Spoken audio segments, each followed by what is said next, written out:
Hello, and welcome to Promoting Positive Behaviors While Teaching Financial Literacy. The link to this slideshow will be available, but I want you to know that you can also get it at tinyurl.com/KINL Financial Literacy. Your presenter and guest today, I'm Jessica Zepik, the Media STEM Specialist at East Elementary. That's part of South Madison Community Schools. I would love to connect after this session, so I've included my email and my social media handle. I'm also a Keep Indiana Learning digital learning coach. So I'd like to thank you for being here, and I'll let my guests introduce themselves.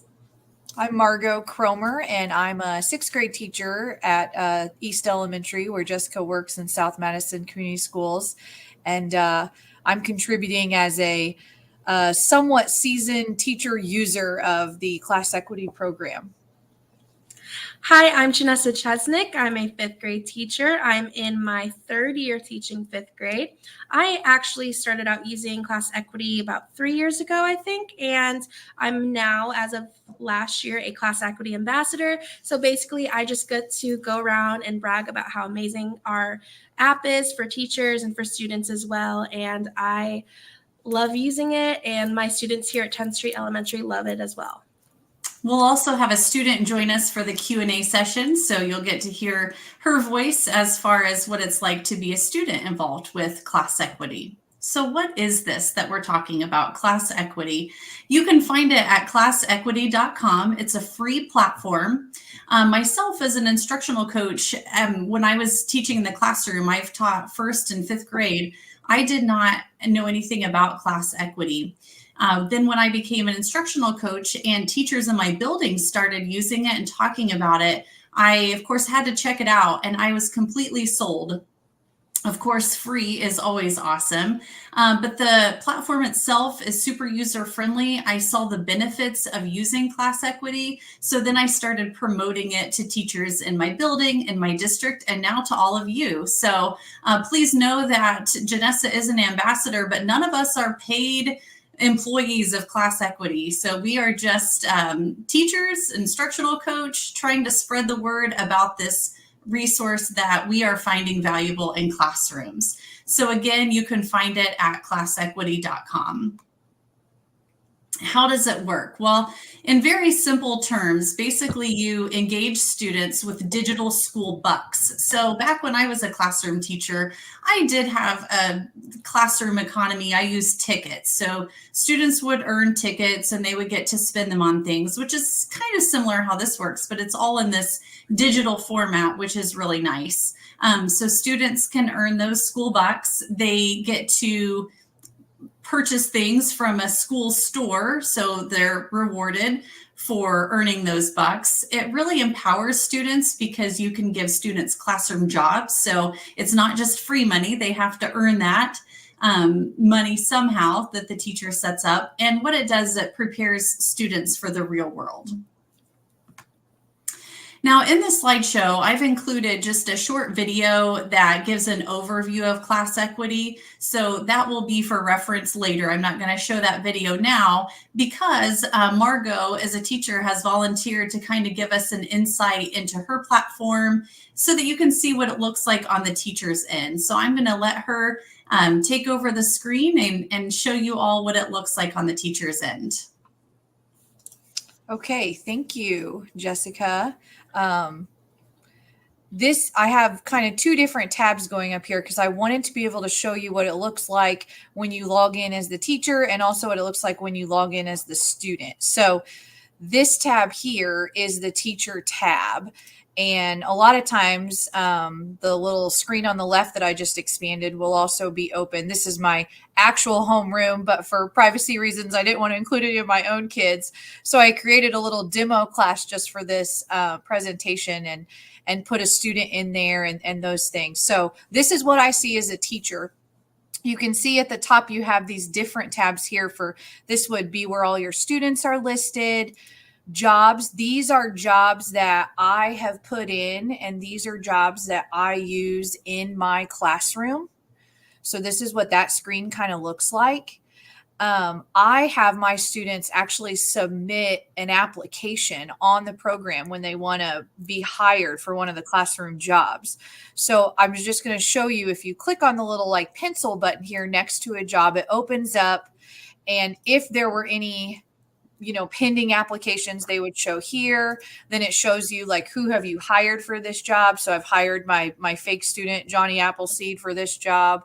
And in the general information is like what I chose as responsibilities for this job. And then if there were any specific qualifications for jobs, like certain jobs can only be done, at the end of the day. So if you're a car rider at our school and you have to leave first thing, you can't have that job because it has to be done at the end of the day. So that's just an example of like what you might put for qualifications or responsibilities. I simply just put what that job entails for the student to do.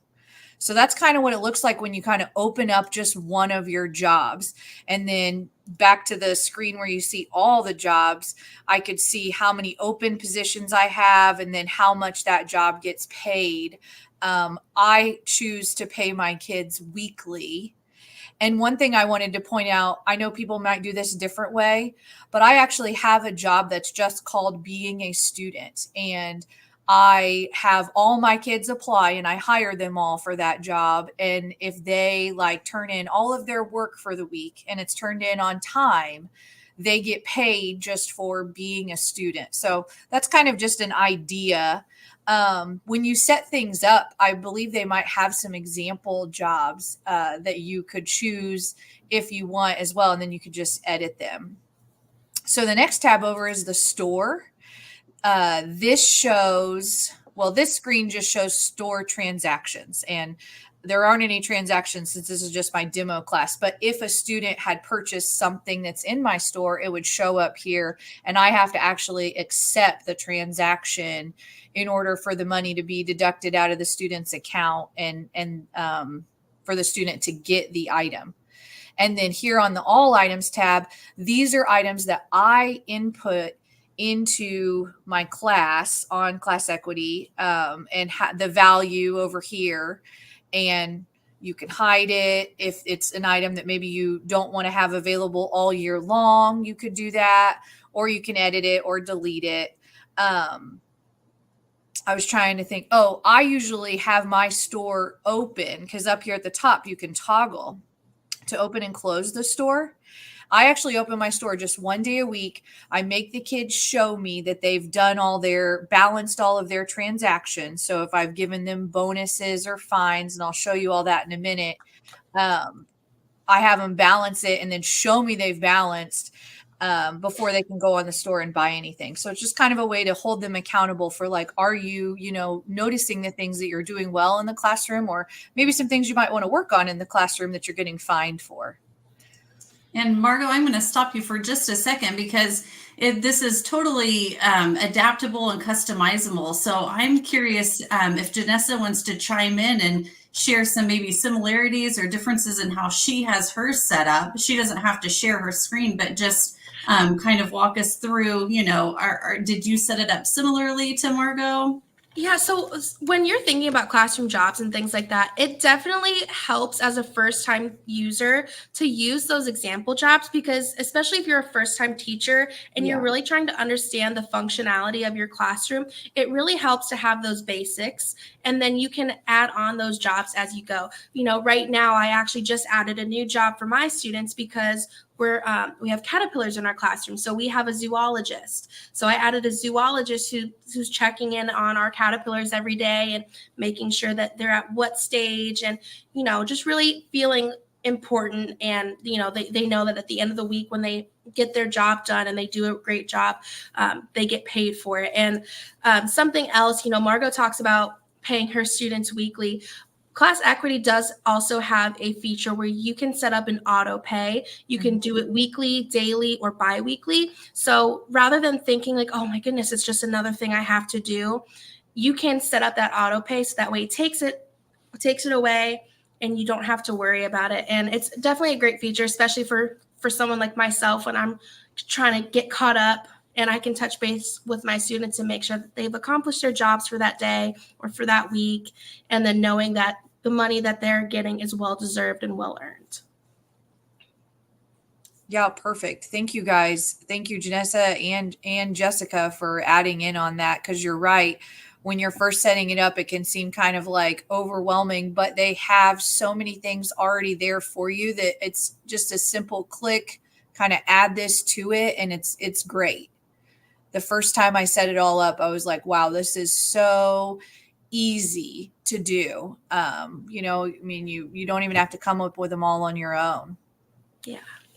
But I will show you in this setup, when I was talking about fines and bonuses for the kids, these are things that they could get on top of their paychecks for being a student, or if they get hired for one of the classroom jobs.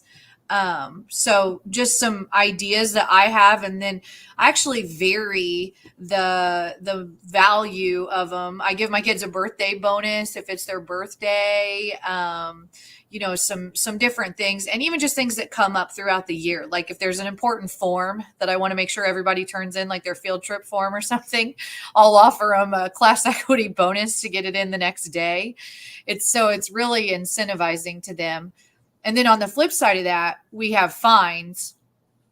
And these are just some things that we chose actually in my grade level, because we try to keep it consistent, to fine kids for. And you'll see the fines actually some of them are a little bit more than the bonuses are. So it's kind of to make a point, I guess, to the kids. You definitely don't want to be fined for some of these things. But if you're in the classroom at all, I'm sure you see some of these same behaviors to be fined for. Now, I personally do not use bills, but there are things you could do, so you can just see that there are things in here. I have kids forget headphones all the time, so I would charge them for borrowing the headphones, or you could charge them rent for their desk that they use throughout the day, or you can make this as extensive or as simple as you like. And then I believe, Janessa, please chime in and correct me if I'm wrong, but I believe the co-teacher is something that comes with a paid subscription. Is that correct? Yes. So the co-teacher is a paid subscription.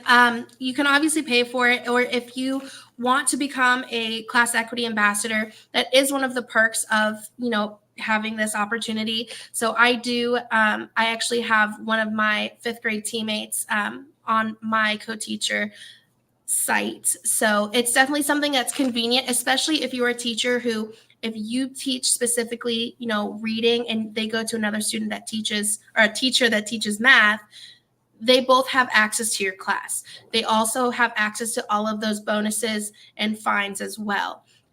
I will say, just adding on to the stores, the setup for the bonuses and fines, something that I like to do, just because this is based on financial literacy, sometimes for those fines, I actually like to change the title. So if I have students that are kind of more chatty, rather than, giving them a fine for talking when, we're doing independent work, I'll put something funny as, you went over your minutes for your phone, because that's something that can happen in real life.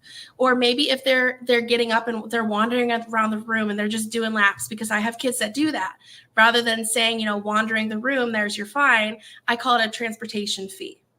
So that way they're thinking, like, not only do I have to pay, these bills that I have, but now I'm getting all these extra things that I wasn't thinking about before. So now I'm actually having to think, how much money do I have? And I'm thinking mathematically and financially, oh man, I really need to start changing this behavior around, so that way I have enough to get rewards that I can buy in the store.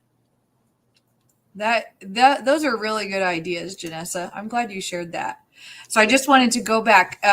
Again, this is being logged in as a teacher. And this is what you would call like your dashboard, or basically just like what pops up when you log in as a teacher. So it's your students. All of them would be listed, and their jobs, if they have any, and their balance. So this is how much they have in their ClassEquity account. Here is where you would actually send a transaction to them.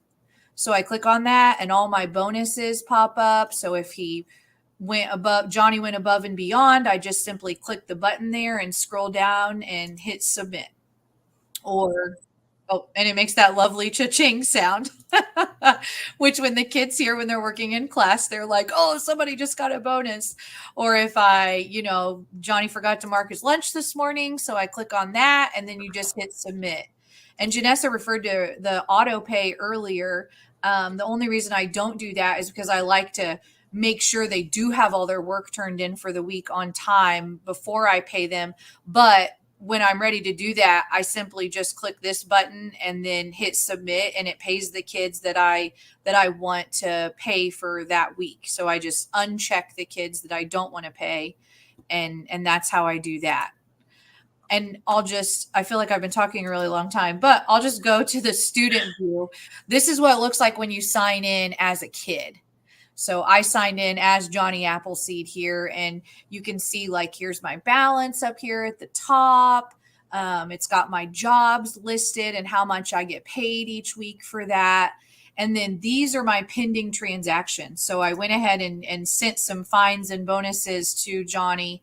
So you could see it actually, when you click on it, it makes them do the math. And if their math is not correct, so if I put like 25 in here. Oh, let me click in it. 25 and hit submit. It'll say, no, wait, double check yourself. That's not right. So if I did -5 in there and say submit, then that will take that transaction away. And then Johnny can go through the rest of his list and deposit them all. And his balance will be updated up here. So it's super easy for the kids to use as well. I was going to chime in. Sorry, as a parent too, that is a great way to communicate with parents as far as behaviors in the classroom too. I know a lot of teachers will, use various ways of communicating that are a little clunky or a little time consuming on the teacher's end. Whereas, this is just what the teacher is already using with the students. But as a parent, because I have a student in Margot's class, I can just have her log onto her account and I can see and then, say, oh, you got a fine for a missing assignment. What was that? So I can kind of monitor behavior as a parent too. So that's very nice. Sorry, Janessa, go ahead. No, you are totally fine. Yeah. The one thing I was going to add, so as Margot was going through as the student and accepting the withdrawals and deposits, if a student was trying to go to the store and buy something and it's not letting that student buy it, I've had students come up to me before and say, Miss C, I was trying to buy this, but it wasn't working and it wasn't letting me, but my balance says I have $200. On the teacher's end, as long as you have your page refreshed, it shows you their exact balance. Whereas for the student, it shows them what they've already added. So as a student is trying to go through and buy, for Johnny, it says his balance is -5. But for Margot's screen, it's going to say he actually has $120 because he has all of these deposits that he has not made yet, which is really nice because there's that balance of that check and balance basically. So it's really a nice feature to have as well for the teacher. It makes things a lot simpler. Yeah, they have to clear all those pending transactions before it lets them buy something. Correct, Janessa? Yes. Yeah. Yes. And to add on to what Jessica said about parents, again, I believe if you pay for the subscription, you can get like a transaction like report almost.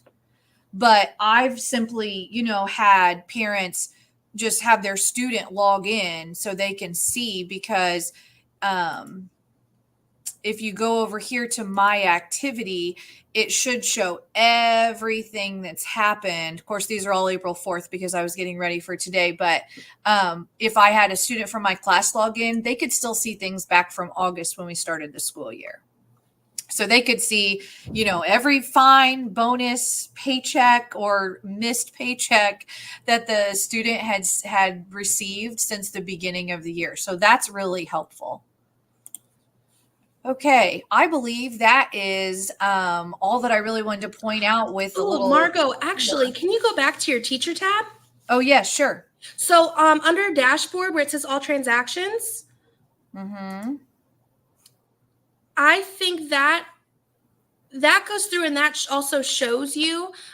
So yours would be just a little bit different than mine because as you can see, it says upgrade plan. You should be able to type in a student. So if a student is, maybe you forgot to pay them for something that one of my students just came up to me and said, Mrs. Chesnick, you never paid me for sweeping up the classroom without being asked. I was like, you were so right. Let me just double check. Because the last thing I want to do is, if I have already paid them, because I'm a very forgetful person, I love being able to go and type in and check for those bonuses and fines that I may have given them or not have given them. So it's really helpful. But for the upgraded plan, which is the paid one, you're able to actually print off those reports. But here you can just kind of type and see what they've gotten so far. Right. Yep. You can search for them, or in your class list, you can go to their profile and you can see all of their transactions there too. So yeah, either way. Thank you for pointing that out, Janessa. Yes. So yeah, I believe that's all then that I wanted to show you. Also, I'll kick it back to Jessica and her slides here. All right. Thank you so much, ladies. That was super helpful. Because again, I'm an instructional coach. I've not used it in the classroom. So appreciate you sharing those experiences. So being an instructional coach, part of my responsibility is researching different educational technology tools, making sure that they are valuable. And so what I always look for are tools that are grounded in evidence-based best practices. And so ClassEquity really supports a lot of those best practices like PBIS, SEL, MTSS, and RTI, and experiential learning. So we're going to take a look at those a little more in depth to see how ClassEquity is grounded in those practices. So PBIS, I'm not going to read through the whole slide, but I did share that in the slideshow so that if you wanted to research a little bit more, there are some links there so you can look into it.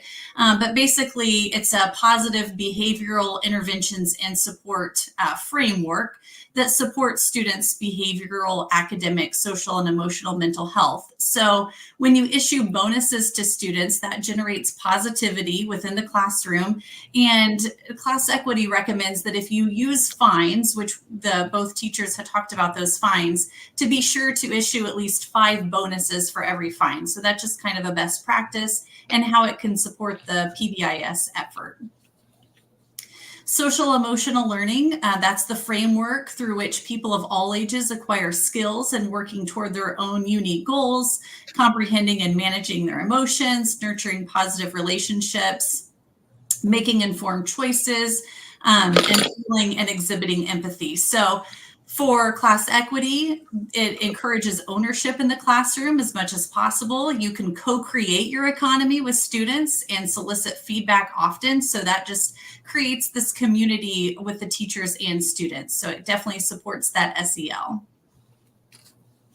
MTSS is a multi-tiered system of support, just uses data to help match academic and social emotional behavior assessment and instructional resources to each and every student's need. It's important because 90% of teachers think data is critical for effective classroom instruction.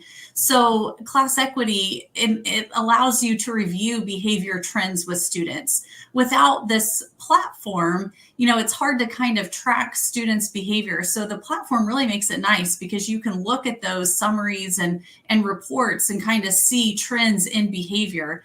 And through that, you can set individualized goals. You can have students revisit their progress and see what strides they have taken. If you can pull up that platform with a student and say, look at August, you had, these fines and now you're getting less fines and more bonuses. That's powerful for a student to actually be able to see that.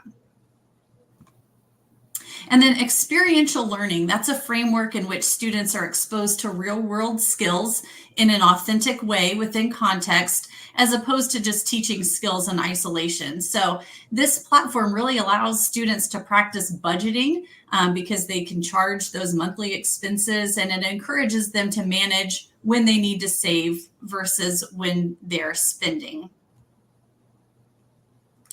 So before we start the Q&A, I do just want to reiterate that ClassEquity is so customizable. And what's really nice is, as Margot said, you can just start off with their recommended settings and go from there. But then once you get into it, you can really customize and use it, which is something that I enjoy. So I have a student here with me. She didn't want to be on camera, which is fine.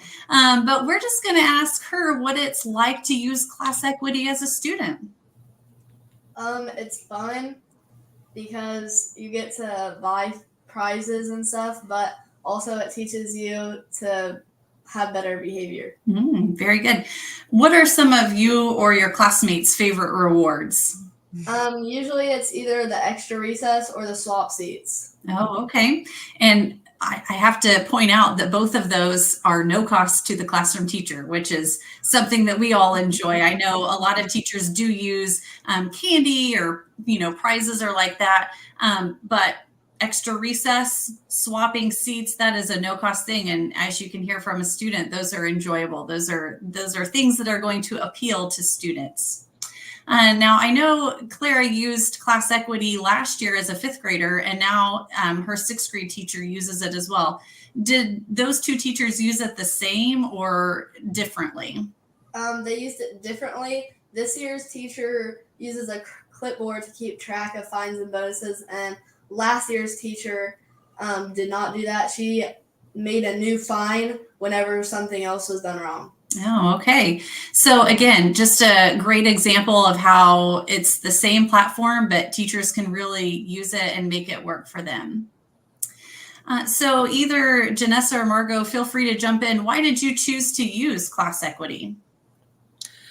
For me, I spent a lot of my younger years in school, always thinking about my schoolwork, but also thinking about life as well. And ClassEquity kind of brings those two together where you can connect the classroom to real life. And with ClassEquity, because it's so user-friendly, I love the fact that I can stop and take time in the morning or towards the end of the day and just talk with my students about the importance of understanding your finances and being smart with how you're spending it and thinking ahead. And it was just so user-friendly. And the one thing that I really appreciated, which got me to this point of being a ClassEquity ambassador, is when you're on ClassEquity, there's always a little chat button down there. And the two co-founders, Abby and Katie, who are amazing people, they will respond within the day. If not, that's because they're busy, but it's the two co-founders of this amazing resource, and for them to take time out of their day and reach out and respond to teachers and take suggestions. I was just talking with Abby a few days ago actually, and giving her the idea of, I have a bonus where I send my kids $5 every morning that just says, "Yay, you're here." That way everyone can say, I'm starting off on a great note. And I said, but sometimes it could be difficult to go through and select those 20 that are here when there's 4 that aren't. And especially if I'm wanting to select those, all those students that are there every day, I'd love to be able to have an attendance feature. And as of right now, they're working on making better changes. And so they're taking suggestions, and to have something like that and feel like I am heard makes me feel like I can have a better experience with this resource as well as my students, and for my students, in the future years. And that's great, because I'm sure they appreciate teachers who are using it and implementing it in their classroom and hearing their voices and having suggestions for features. Now, you've talked about being an ambassador. What does that mean? What exactly is that? For me, that just means not only do I get to promote something that I love, but I also get to help those that are maybe getting started off or posting videos or helpful hints to YouTube or to my social media, just to give others an idea of what they can do. So I'm a part of many different Facebook groups for, first-time teachers, because in my 3rd year teaching, I still consider myself a first-year teacher, but ClassEquity has helped me so much. So being an ambassador gives me that extra leg up to feel confident in helping those other teachers and expand this resource to others and help them in their classrooms, whether they're in the same state that I am or somewhere else. It gives me an opportunity to answer those questions and help those that, want to feel confident and want to feel good and feel that their students are getting something out of this as well. Very good. What advice would you give to a teacher new to ClassEquity? I think I would advise them to embrace the things there that are already done for you because they're really well thought out. Like Janessa said too, there seem to be new ideas and new features that are right there for you too.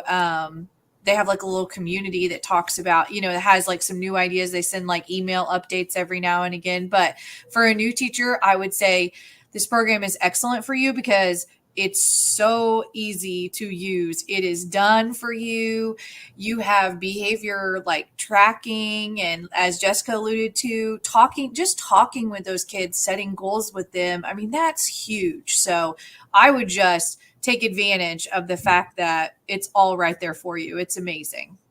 And free. We know there's a paid version, but the fact that it's there for free is always wonderful. Absolutely. And I will say, as someone who does have access to that upgrade, there are things that are different. I will say I use those, but I don't use it, every single week. So to still be able to have this upgrade that I've earned from being an ambassador compared to how I used it the past 2 years, it's still such a user-friendly resource, and you get so much out of it. And especially with the fact that Katie and Abby are continuing to grow this program to be something that is easier for teachers, because we know with everything that we have on our plate, whether we're at school or, we're taking it home with us, we just want to make everything simple for not only ourselves, but our students. So for them to take time and think, okay, well, you know what, we have this going on, or we have these things that are coming in. Why don't we put this into our app and our resource and make it easier for everyone else? And that's something that I really love and appreciate. So I think being able to ask those questions, and I know some people are just like, I don't want to use a live chat. They're there, like they respond. It's them as those two amazing, influential people that gave us something that I love and I use every single day.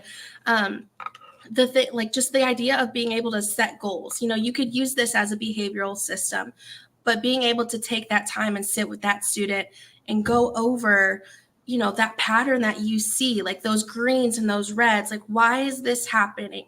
Maybe that's something that's going on at home. Maybe they just got caught in a bad situation. So I think it's definitely something that can be useful and something that these kids will remember as they get older, and they'll definitely appreciate, because they'll be able to go to a bank one day and say, oh my gosh, I remember when Mrs. Cromer helped me understand. And I could say so many great things about this program. And I know Abby and Katie, they are in the works of doing some things goal related as well. I'm not sure when that launch date is yet. So, but I know that one of the things is kids need to learn to save. So one of the features that they're trying to add is being able to save towards a specific store item. So Jessica, the student that you were talking with, they said one of their favorite things was a seat swap. Well, if the seat swap, let's say it's $600, students can set up a bank account where they can put some of their checking money that they earned into that savings account. That way it goes untouched, and they can continue to think, okay, I have $300. This says I need $300 more to be able to buy this seat swap. And I think that's just a great practice for them to have, especially at a young age. I know Margot teaches 6th grade, I teach 5th, but we also have teachers in our building in 3rd and 4th that also use it as well. And of course, it's different for each level, because as they get older, it gets more difficult. And I think that's something great about ClassEquity is it is not made for one grade or one type of person. You can create it to work with you and with your students. Mm-hmm. Such a good point. Yeah. Do either of you have anything to add beyond the questions that I had set there? I do not. No. If anyone has questions or wants to know more or get in touch, I have my email. I believe it's posted on this Google, or not the Google slide, but the slide. So please feel free to reach out with any questions that you may have, or even about becoming a ClassEquity ambassador. I'd be more than happy to help you get in touch with the right people and just answer any questions that you might have.